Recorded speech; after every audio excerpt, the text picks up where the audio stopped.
Welcome to the Art Coaching Club podcast. I'm your host, Hayley Price, artist, owner of the online art gallery, The Scouted Studio, and business coach for artists. With experience starting and running my own art business, growing an online art gallery, and coaching artists internationally on how to grow their careers, I've learned the art world inside and out. I've made all of the mistakes so you don't have to. Every episode will be a little bit different, but I promise that each week I will show you how to tackle your biggest business challenges so you can get back in the studio doing what you love. Now let's get into it. Welcome to the podcast. Just to kick things off, do you want to introduce yourself and just give a little background into who you are and what you do? Sure. Yeah, thank you so much for having me. My name is Catherine Dolaher, and I am from Arlington, Virginia. So I grew up right outside of DC, but my parents were in the foreign service. So we spent most of my K through 12 abroad. I went to international schools, and this was my early introduction to learning art as language and art as a way to experience a culture. It was a really fun way to grow up. And then I went to University of Georgia, and which I love so much. And that's where I took my first art classes. At that point, I actually thought I was going to go into the medical field. I completely pivoted, really thought I would do something different, but I had an art history class my freshman year that kind of changed everything for me and realized that's how my brain worked. I love the writing and research part of it, but also just the visual language of it. And so through that, in a very circuitous way, ended up working for Riley Sheehy, who's an artist based in the DC area in COVID, and loved that so much. And really, that sparked what later became CD Arts Management, which is an artist management company that I run and get to work with artists who are local to my area as well as all over the country to help them grow sustainable and really strong businesses and help get them back to the studio, which is always the most important thing. So, Yeah, I love that, obviously. I'm so big on that as well. Can you break down exactly what it is you do? So, for an artist yeah. listening, if they were going to work with you, what are all the different offerings and how can you work with an artist?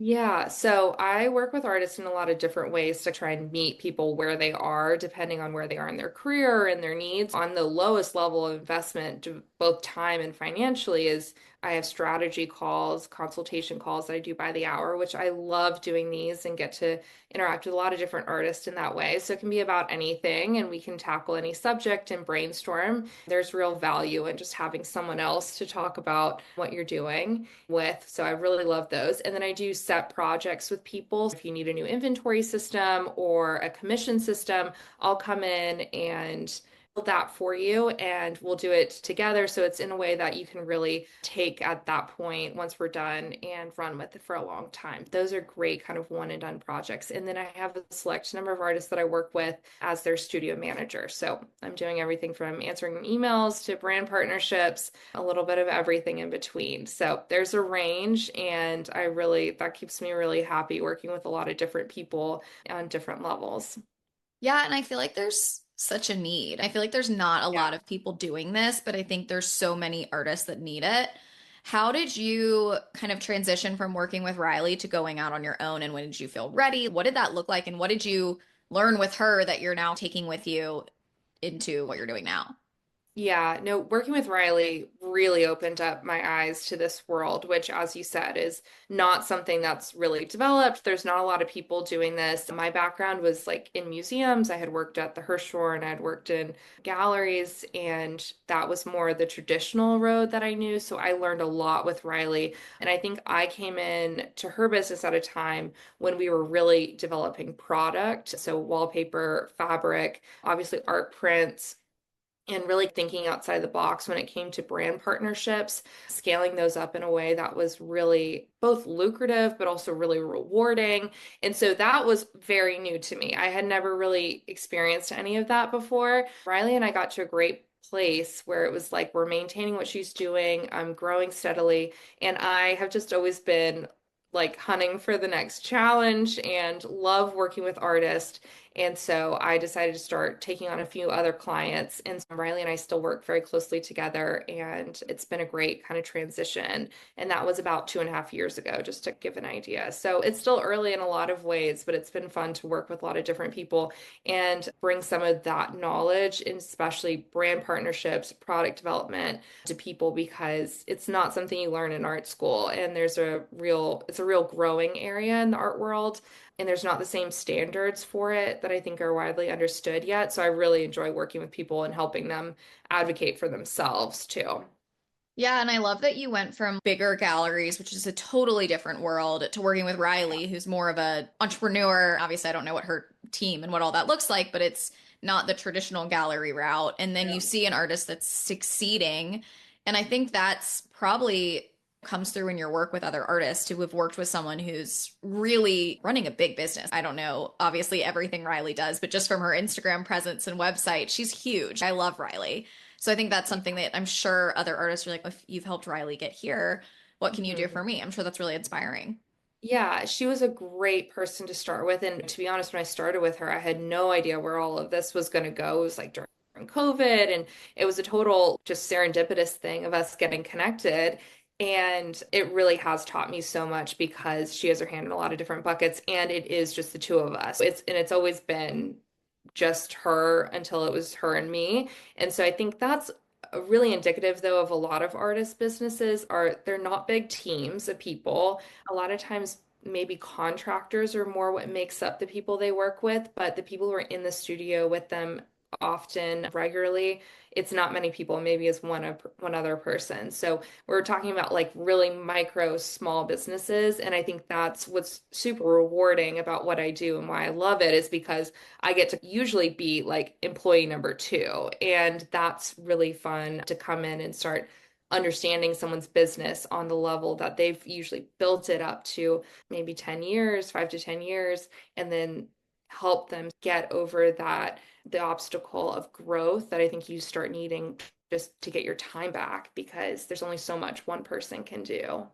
Yeah, and I'm sure there's a level of trust that's required Yeah. when you do, or that appears when you work with someone so closely. I really think I've worked with a lot of artists, and I also used to work for a couple of interior designers, and it was always teams of two or 2 to 3. And so you're all so close that you really are, and being an artist is so personal, you're really getting into the nitty-gritty of them as people too.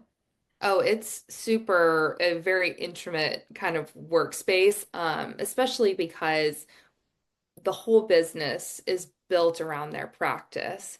And I think something that I've really held on to as a tenet of what I do is that the practice always comes first. And so, whatever that means, time off social media, vacations, breaks, inspiring trips, whatever it takes for the practice to stay in a really healthy place is also a big part of my job. So, as you said, like that's a really personal thing. It takes a lot of trust to share that with somebody. So I would definitely say that's a big part of what I do is get on that level with an artist so I understand what it is that inspires them, what feeds them, what are the burnout things for them that if they're doing for too long, it's just bad for everything, and really protecting the practice because the art is central to everything. And even product, I always say that comes second. The original art practice typically that's what's at the core of these businesses. So it's my job to understand that first before we can really get into strategy and growth. Yeah, that makes a lot of sense. At what point, with what challenges are most of these artists coming to you? Are they coming to you because they're just overwhelmed and they don't know what to do or how to get their time back? Or do they typically have one specific need that you're filling? Like, how does that conversation typically start? Yeah. I always say people fall into one of two buckets. It's either they have the knowledge and they know how to do all of this, but they don't have the time.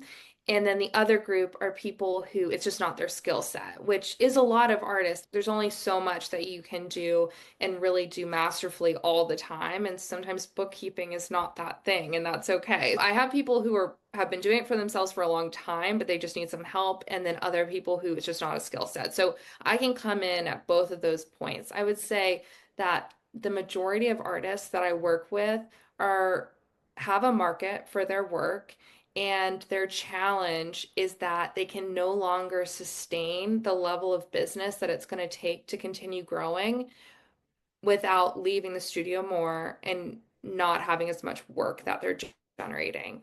So that to me has been a sweet spot because I can come in, understand the business, what's been working well. We have an audience that's already a collector base for them, but we're going to ramp it up and I'm going to take things off their plate, take on things for them that they can't do by themselves. So I think that's the specifics that happens not always a certain number of years in, but just depending on people's market. So one of my goals in my business this year is to help the people who are also really emerging, who are just starting their business so that they can understand how to build some of those structures and carry it on themselves for a few years until they're at that point when they might need a studio manager or a studio assistant. So it's a variety of places that I come in with people, but typically it's when they can no longer sustain the growth that they've experienced themselves. Yeah, I feel like I need to do a consult call with you. Like, can you tell me what I need to take off my plate? Because I'm like such a say yes to everything. Yes, and Um, I think a lot of times you do just need someone to brainstorm, say, this is everything I have on my plate. Like, it's a lot easier for someone else to say, hey, this thing could be delegated, or this right. is something that you could give to a contractor. That money you would spend would be worth your time. That type of advice, I think, can be really helpful just to get unstuck sometimes too. So I definitely work with a lot of artists who are at that just stuck point, and it's just figuring out what are the next actionable steps. Yeah, I love that. How are these people finding you typically? Is it through social media? Like, how are you marketing this? And then when someone reaches out, do they tell you like how you came across their desk? I would say word of mouth is definitely the biggest up to this point. When I first got started, I had been writing about artists and posting on Instagram, and I just had always loved that, keeping that up. And so some of those artists that I had written about were just favorite artists of mine. So I reached out to them first. And we had a little bit of a touch point because of the blog post would do, and just asked them if they needed any help. I started very much like from the cold call approach, the cold email. And it turns out a lot of people like needed some sort of assistance. So in the beginning, I just worked with like as many people as I could with pretty much whatever they needed. And then from there, it's grown a lot because I've also honed in on what I offer. And so I'm able to market specific services. And I think that's really helped is to be as specific as possible. But the word of mouth part has been interesting because I think how it's traveled has been through like different communities. So for example, working if I work with an artist who's part of a gallery, often I also get emails from other people who are represented by that gallery. So Right. it's been interesting to see the way it's grown. And I think galleries specifically used to really play the role of an artist manager. They used to really be the person who was looking at the contracts, who would be doing any brand deal kind of things. And that's just changed in a lot of ways. And I think in some ways for the better because they're able to really hone on and selling art.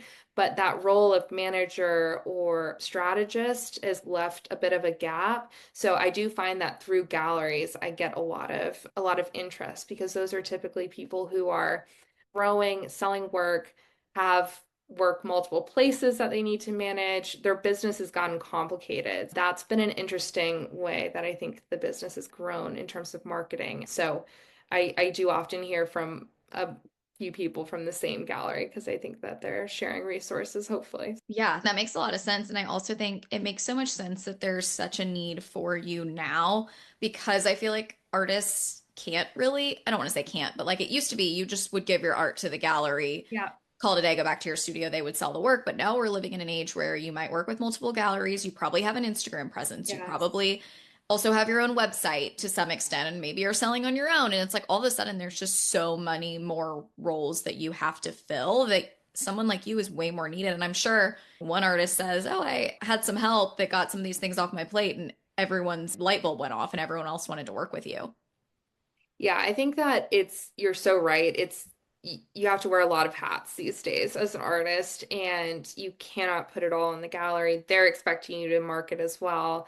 And so, how to do that well without it becoming overwhelming is something that I help a lot of artists with because I talk to people all the time who are really tired of the social media grind, but it is a necessary part. So, understanding how to, but also partnering with people, which I do think the partnership between a gallery, art advisors, designers, that's only becoming more and more crucial, especially in a post-COVID time when sales are just a little bit slower. And I think that's okay. I talked to a lot of people who are panicked by that, but I think it's very typical right now. And it just means we need to go back to, I think, more of a community approach to selling art and to promoting art, which is not a bad thing. It's important to have those different partnerships, but difficult to navigate when you're new to it.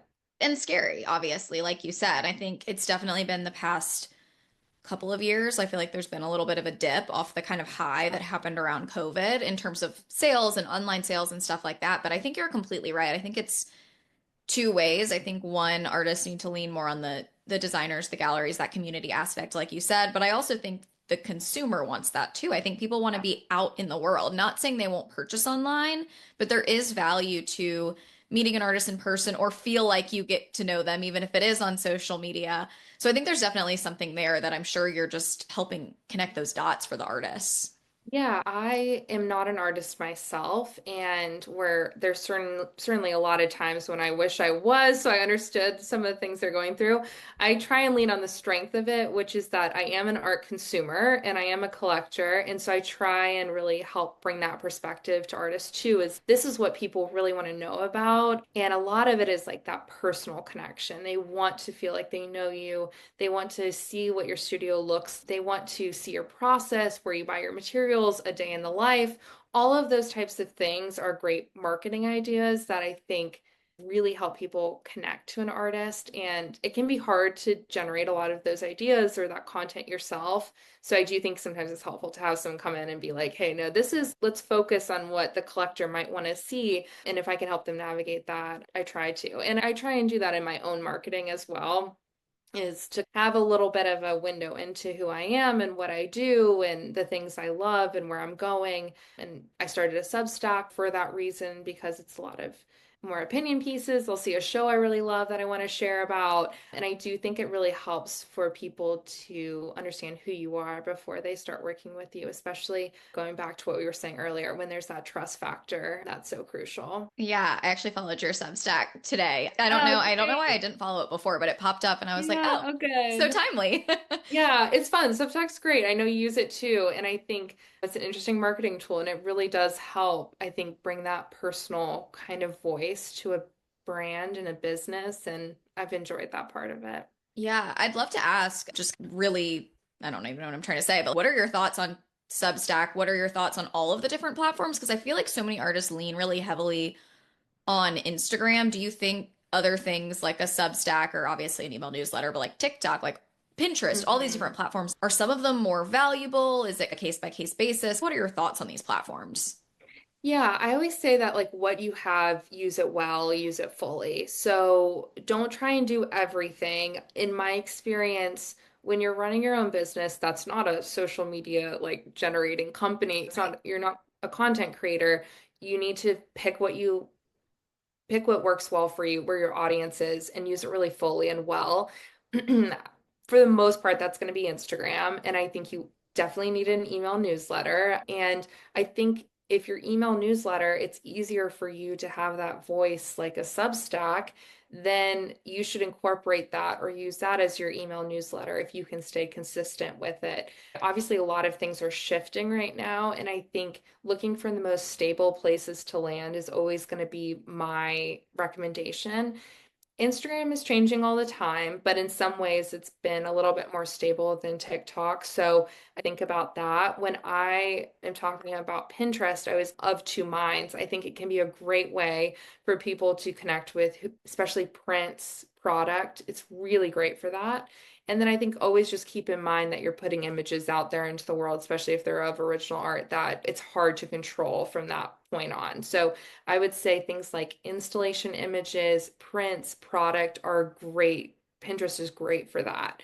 All of these have their own strategies, and you could spend so much time learning how to feed your Pinterest and feed the algorithm. I think you should always be learning.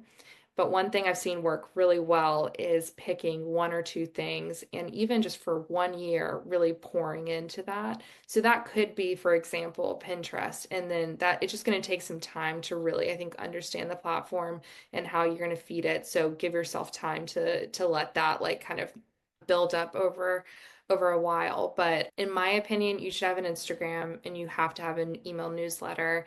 And I think the other things can be added in as you need it. And if you have I know a few artists who have great Substacks. So if you have the time and energy to let people into your process, your studio, other work that you love, I would say definitely do it. Substack is a great resource for that. And the price is right. So it's Yeah, free. exactly. No, I second all of this. I completely agree. What I'm trying to figure out is how you manage it. Like, how do you manage Yeah. keeping up with all of these other artists that you're working with, but also you're like maintaining your own brand and your own Yeah. voice when you're also helping them with theirs? Yeah, it's a huge challenge. It's been a challenge of my business because I think I had a point really early on when I felt like I didn't really have a business. I had other businesses, like I was supporting other businesses, but there Right. wasn't a strong brand identity. So maybe people who are listening who have service-based businesses like feel similarly as you spend so much time pouring into other businesses. But I really had a moment where I was like, I need to figure out who I am. And that helped. A lot of that comes from saying no to things because you're like knowing your lane a little bit more. And I think the management of other people's businesses is really, it just takes time. So it's getting in there, really understanding their systems. And if I can use the same systems across different people, that always really helps. So I try and build in my strategies so that it's something that they can really lean on and that they know where I am, what I'm doing for them constantly. That's really important, I think, in a trust factor kind of relationship. And for me, I keep a lot, I have a lot of different calendars and I have a lot of to-do lists constantly going. But tracking things far in advance. I say that like for all my clients, we do things well in advance. So if they have a launch coming up in 2 weeks, a lot is finished at that point. And that helps give a lot of buffer for life events and managing different clients all at once. So it's definitely a challenge. And I think it's been that brand identity kind of challenge in the beginning was figuring out who am I besides just part of these other businesses and what are the key things that I can really bring. So I think focusing on brand partnerships, commissions, inventory systems, and product development, those four things have been really kind of key things that I am doing for other people. And that's helped keep it a little bit tighter so I don't take on projects that I'm not the best fit for. And a great example of this is actually content creation. Like for I do not content create. I can guide that process, I can strategize, but that's another role. So understanding when is it someone else's role, accounting also someone else's role, but I can help bookkeep. So it's Right. always from the studio first and then thinking about who are the contractors who can come in and I'll manage those relationships as well. Yeah, I think that's great. And I love that you're working ahead, not just for yourself, but you're also providing deadlines that I feel like Yes, artists might not hit themselves without someone telling them to, or at least I feel that way. definitely.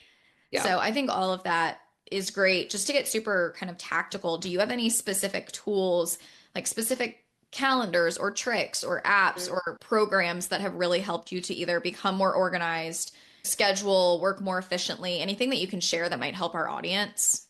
Yeah, sure. A few things that I use. One is like my Gmail is everything to me. So for me, it's really helped to keep as much as I can in one platform. Obviously, my email is Gmail, the Drive. I use Drive. I don't use Dropbox for that reason. I switch people over if they need to be switched over.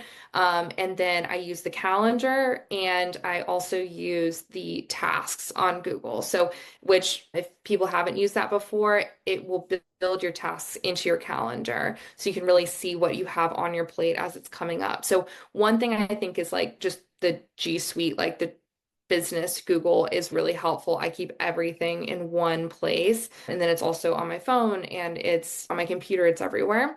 And then other than that, I do a lot of like time-based kind of work. So my services sometimes are hourly. Toggle Track, I just love, is a great platform. So if you're doing any sort of thinking about from an artist perspective, it's really helpful to time yourself so you understand your hourly rate and what goes into a project. This can really help with like commission work, especially. So it can be a pain to do, but it's really important to time yourself when you can to start understanding what your time investment is in your different offerings. Toggle Track is great and you can track it by project and it's really helpful. So I use that. And then so I'm in DC and Appointed, which is all over now, is a Mhm. great notebook company, paper company. They are wonderful. And I use their weekly planner, and that helps me see everything in one week. So if you're more of a paper person, I have a dual approach, but usually that way nothing gets missed. So I do love their planners. They're great. Yeah, I really love that. I also am a G Suite slash paper person. I go back I feel between. like more the better. I just keep it everywhere and then nothing gets missed. Exactly. And then it's like you get the benefit of being able to cross it off on multiple places. Yes, necessary. That's very necessary for me. Yeah, I haven't tried the Google Tasks yet, but it's been recommended me before. I need to just dive in there and see. But Yeah, I feel like it can be implementing a new great. system can be tough.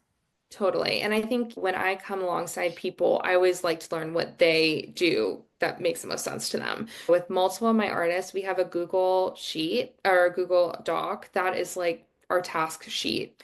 So it's just a document and things go red when they're done. And it's very simple. So one thing I would say is that you can really get caught up in a lot of different systems. Always figure out what's the most simple that you can actually stick to.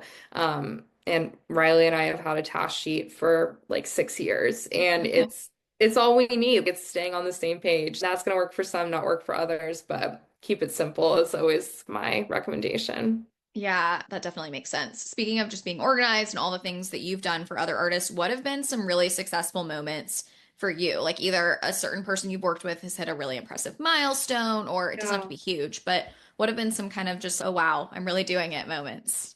Yeah, I love that. One, I feel like there's two things that really come to mind. One is that there's a incredible artist who's in Memphis area. Her name is Shelby Monteverde, who you may be familiar with. Yeah. And I just love her work. I love her work. She was one of the first people I ever collected. So I have a tennis work of hers from a long time ago. And then way before I was doing this business. And then she was one of the first people I reached out to when I jumped into doing my own thing. And she and I have now been working together ever since. And I think she's such an example to me of like my wow, I'm doing this kind of moment because one, I look at her work every day, like this work that I collected from her long ago and think like I'm really working with that person. And not just that, but she's become a really dear friend. She's had a baby in the time that we've worked together. So that's something I do actually with a lot of people is navigating maternity leaves and Mm. figuring out how to do that and balance your business while your life is really changing in a big way.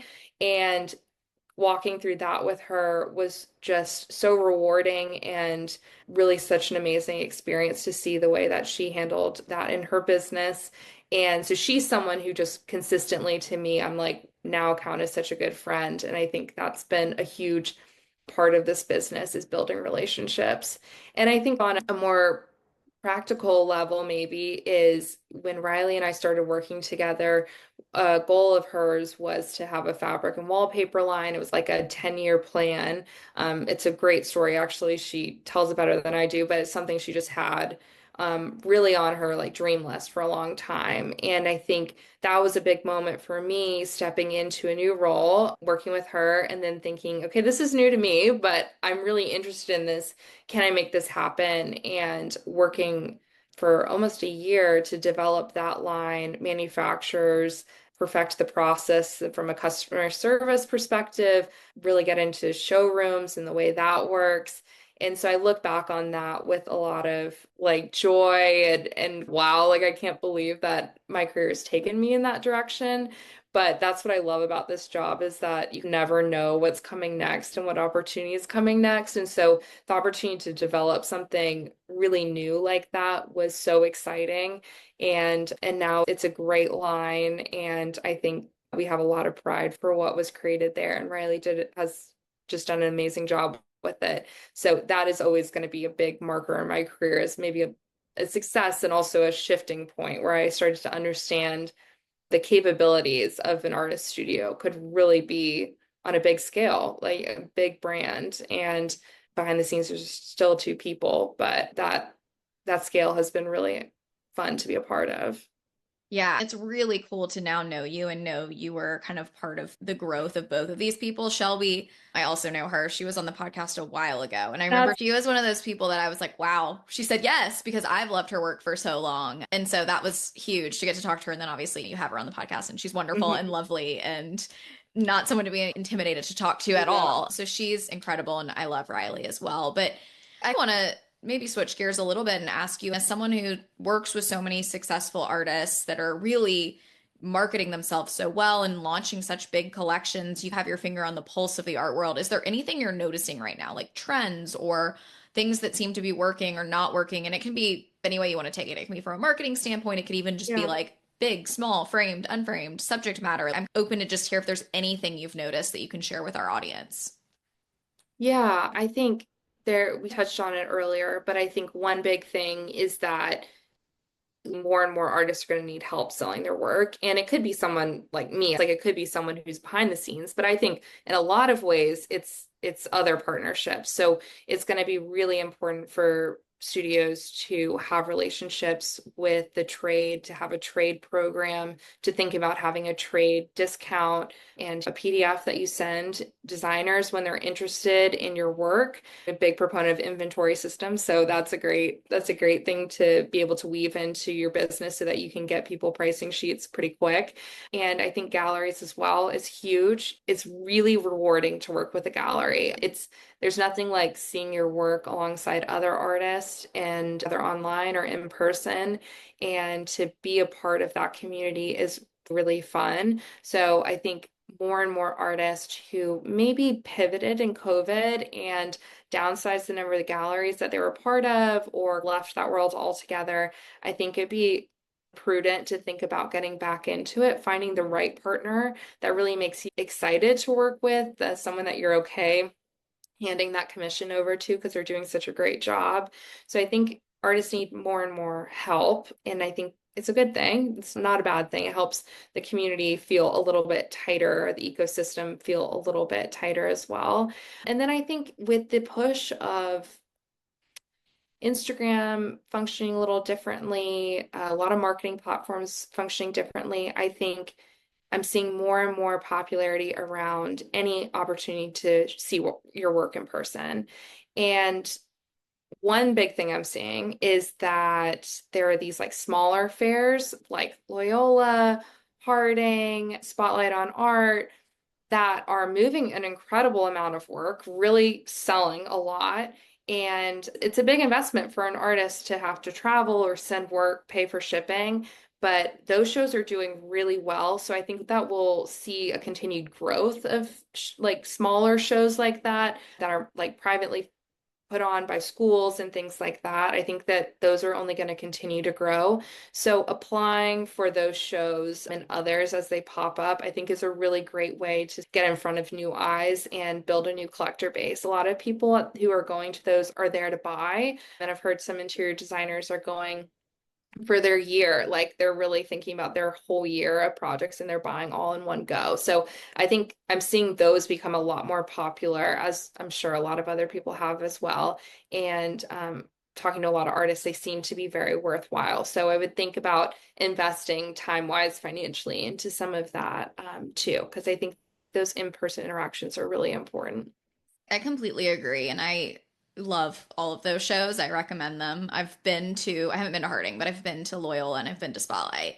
And Both I think they're great. And I think you're completely right that I think we are entering an era or maybe leaving an era where we can really rely on our screens and rely on just sending an email or just, posting something on Instagram. And I think there's still a place for it, absolutely. And you can still reach people that way. But I do think there's like this level of connection that happens when, a designer sees your work at Harding, is buying for the year, and all of a sudden buys 10 of your pieces and gets them in 10 of their clients' homes. or however that works out. And then all of a sudden you have this ongoing relationship and that can totally springboard your business. I've seen that happen for a lot of artists that I'm friends with and that I know. And so I do think having one touch point or some element of actually getting your work in front of people in person is a huge, like a great piece of advice that you shared. Yeah, and I think obviously you have an interior design background, but from my experience on the artist side, working with interior designers, they have so much on their plate. They have Yes. a lot of decisions that they're making. They are keeping track of a lot of different timelines. They want things to be as easy as it can be for them, for their project to still look great. And I think one way that happens is consistent relationships with an interior designer. So I always tell artists, even though you have a trade program, you don't need to work with 40 designers. You can work with three great ones that are consistently pulling your work. That will make all the difference for your business. So I think really thinking about that interior designer kind of angle is important. And also, obviously, a lot of times they need big work and it's hard to sell that big work. Those relationships can really help with that too. So I would say don't feel like you need to be the artist for everyone, but really invest in those relationships with designers that you feel like are a great fit for your work because it can make a big difference. Yeah, and I feel like it can elevate your brand so much too, Absolutely. obviously. Yeah. And those photos, like those photos are gold. And it's a slow business. It takes a long time to get those professional photos or whatever. But even just installation iPhone shots in a great setting can make a big difference because I think collectors on Instagram, especially, they want to see like those dots connected. They want to see that work in situ, like in a place where it looks great because that's how they're going to understand buying it for their own home. Yeah, the photos working with an interior designer can be a real plus. Yeah, I completely agree. I want to round us out with like just one more question. If an artist was looking for maybe one thing to invest in their business, so it's a designer or a photographer or a like one thing to elevate where they already are besides you, what would you recommend? What do you think would make the biggest difference? I know that's broad, but No, it's great. I'm trying to think of like most people I work with is different for everybody. But I would say, and actually, I haven't really thought about it in this way before, but I do think having great photos of your work and what you do is really important. And I'm going to caveat that to say, I don't think you need to have a professional photographer every time you do a new collection at all, or like consistently. I think it can be a friend. But I do think it's a great thing to invest in because at some point to get great brand images and images of your current work, because it just is like that storytelling element for people. You can use them like over and over on social media. It helps social media a lot when you actually have something to share. And I think in terms of the photos of your work, again, I don't think you need everything photographed all the time, but big work, like in a setting, great detail images can really make a difference for a buyer who's buying online. So I would say if you're just getting started, think about having those photos taken because it can really help people get to know who you are, your brand, and your work. Yeah, I would say photography is definitely one. And then if I had to pick a secondary one, I think you need an accountant a lot earlier than you think you're going to need one. And as soon as you're starting your business, go ahead and get an accountant that you trust because the mental load of what it takes just to take that off your plate, to have sales tax, like already all of that goes into it, licensing and everything, it's really huge and you just can't do all of that yourself. So know that it's okay to figure it out a little bit, but trust other people to come in and help with some of that like financial back end of your business because as soon as you sell one work of art, you are a business. And the sooner you can think of yourself that way, the better in terms of sustainability for what you're doing. yeah, I love that. I think it makes you also internally feel more credible. I feel like when you Definitely. hire that person, you're like, this is a business. And sometimes it takes that to really feel it internally, even though obviously we know you are. It's that credibility can be really powerful. Oh, it's huge. And I think that a lot of artists who are just starting their business, I see that as a struggle that they're having is like mentally to really think of themselves as a business, as something that's generating income for them, their families, and more than a passion project, because I think unfortunately arts can get put in that category a lot. And you're running a business. And yeah, again, the sooner you can think of it that way, the more you'll understand where you're headed, your goals, and really feel your successes a little bit more deeply because you are building something and it's hard to build something and you can't do it alone. So having some people to take things off your plate that you're never going to be an expert in, it's okay to not be an accountant, is really helpful. Yeah, I love that. Can you share, this has all been so helpful. Can you share how people can learn more about you, the different things you're offering, where you are, where they can follow, all of that good stuff? Yeah, great. My website is cdartsmanagement.com, and then my Instagram is just my first and last name, Catherine Dolaher, together. My Substack is called State of the Studio, and you can get there through my Instagram or my website. Love writing that. And then I'm really excited about what's coming up. I'm doing a pop-up gallery in DC this spring. So if you want to follow along with that, the Instagram is CD Gallery, and I'm really excited for what that has in store. But yeah, I would love to connect with you.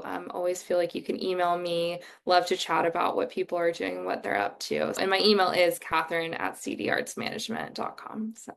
Love it. I'll link all of that. But I feel like we need to have you on for another podcast. I could talk to you for so long about all of this stuff, but this was great. And I think this will be really helpful for a lot of people. Okay, great. I hope so. Love this work, and it's a hard thing to build your studio business. You're doing great, whoever you are out there listening.